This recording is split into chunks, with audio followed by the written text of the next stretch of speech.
France has 56 nuclear reactors, generating around 2/3 of the country's electricity.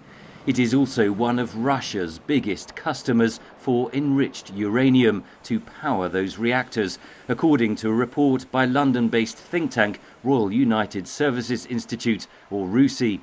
It says that despite measures to cut economic ties with Russia, several Western nations still rely on the country's nuclear fuel to power their reactors.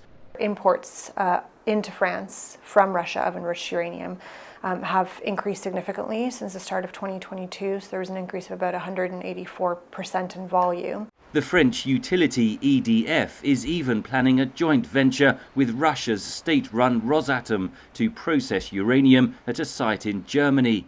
France isn't alone. The RUSI report details Russian uranium exports to the United States, Germany and the Netherlands.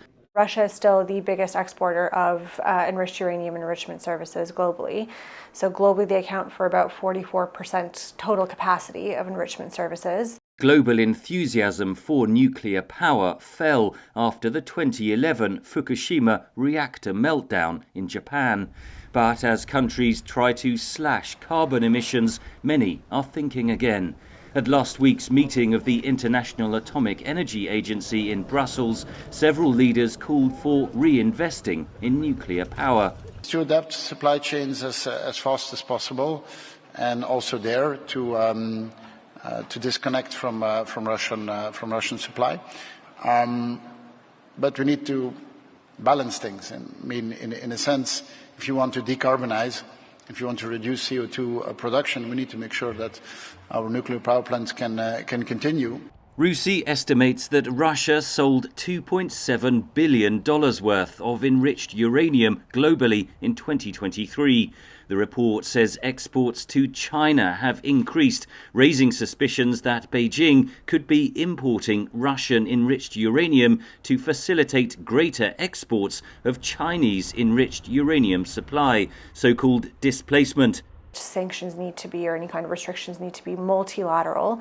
Otherwise, because of the complexity of enriched uranium supply chains and fuel supply chains, Russia will find the weakest link in that, wall of restrictions to try to continue accessing Western markets.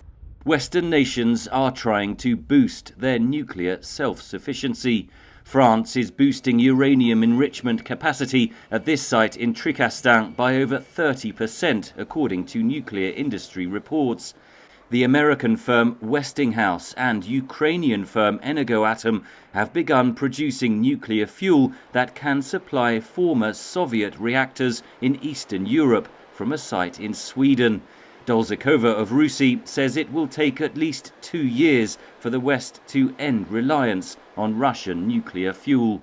Henry Ridgwell, VOA News, London.